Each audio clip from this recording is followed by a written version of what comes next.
Thank you for being here. I'm grateful and so honored that you would spend some of your time to join me today. Welcome to the first episode of Raising Children Who Love God, a podcast for moms committed to discipling their children. If you don't know me, I'm Dr. Rita Hernandez, and this year is a very special year for me.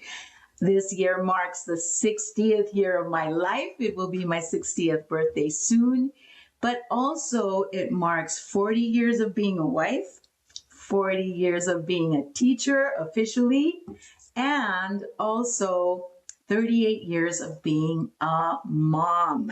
I believe God places all of us, especially women, in the center of relationships where there's this tug and pull that is really important for us. We are sitting in a place where we're looking up to other women who already lived through all of the experience that we've lived, that we're gleaning from their wisdom, we're gleaning from their knowledge, we're gleaning from everything that has happened in their lives. Women that are faithful, women that can give us of their wisdom, women who have been successful in the things that we want to be successful in. And God places those women in our lives.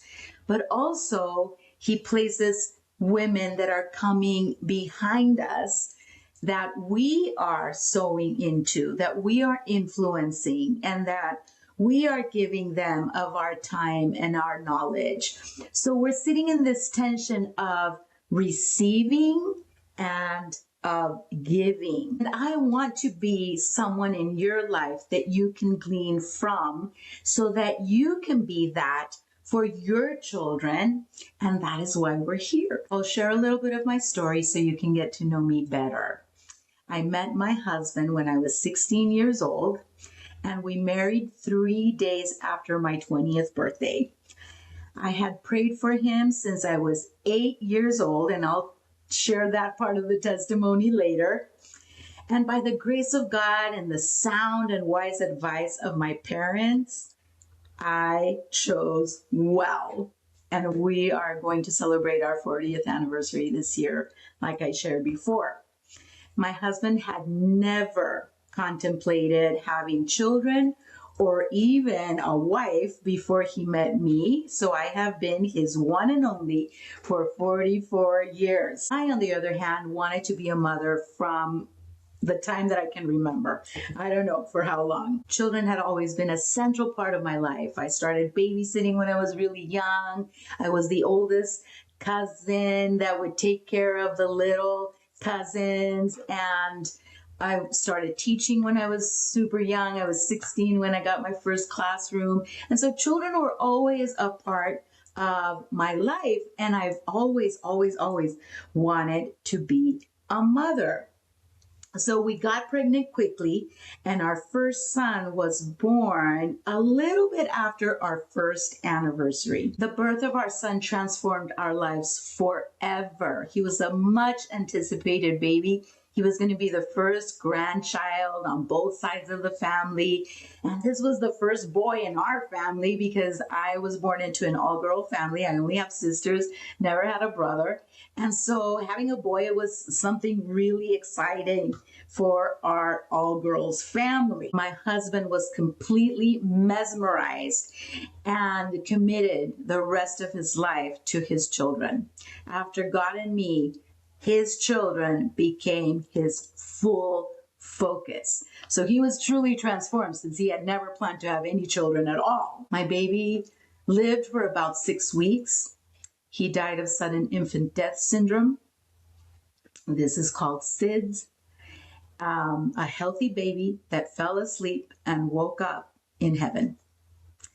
That experience built the foundation of our parenting journey.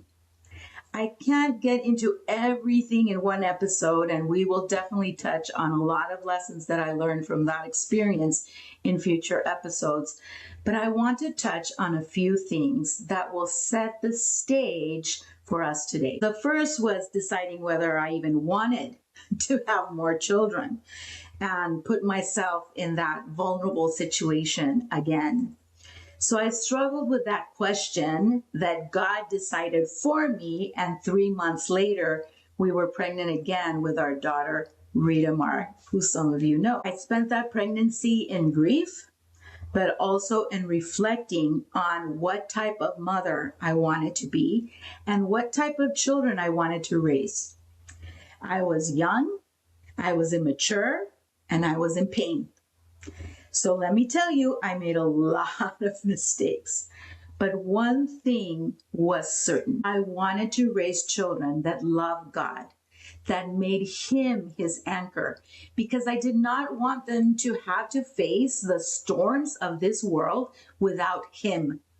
I would keep bringing Him back to the center of our lives time and time again, no matter what. I had been hit hard and I was standing up because of my faith in a good God and the steadfast support of my parents. I wanted that for my children, and I realized pretty quickly that I did not have the experience, the knowledge, or the preparation to do it well and to do it alone. So there's a couple of things that I put into practice that I want to share with you today. One, pray for wisdom. Practical wisdom and spiritual wisdom. The Lord says, if you are lacking in wisdom, ask for it, and I will give it to you in abundance. God is not stingy with His wisdom. He wants to give it to you. And I made God my number one advice giver. I would have parenting meetings with God, and I will show you about parenting meetings later in other episodes. But I would sit down and talk to Him about the things that were going on with my kids and the way that I was responding to it.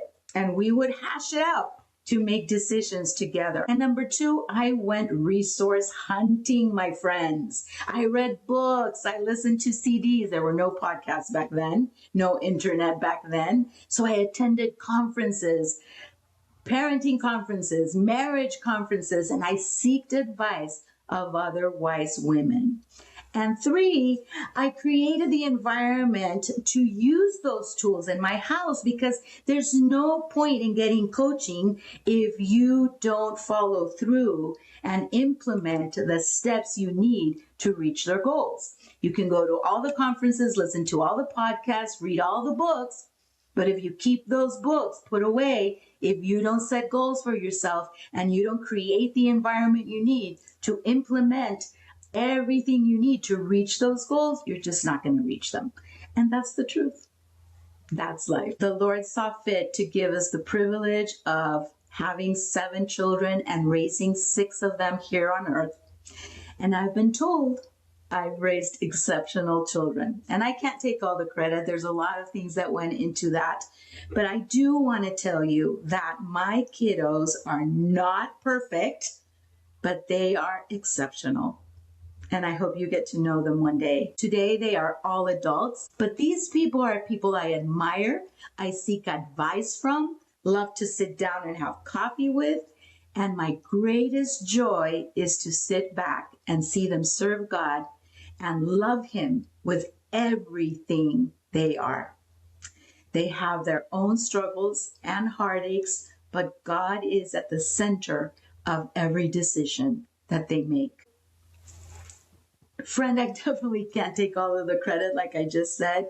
God is in control and faithful, and ultimately each person, each one of our children will have to make their own choice and their own decision to follow Jesus. But I do believe that intentionality, investment of time, and commitment to discipling your children makes a difference in their lives forever. I hope this podcast is a place where you can find a mentor and a friend, and that you can glean on some of the experiences, heartaches, mistakes, wins, celebrations, and principles that I was able to implement in this 40-year journey. Join me every Tuesday as we walk this journey together. Let me know what you struggle with, what you would like me to talk about, what you would like to learn about, what you need prayer for, and I will make sure that we get to all of those things along the way. Thank you for joining me. See you next Tuesday. Remember, Mom, discipleship isn't about perfection. It's about intention. It's about faithfully planting seeds. I'll see you next Tuesday. Raise them rooted.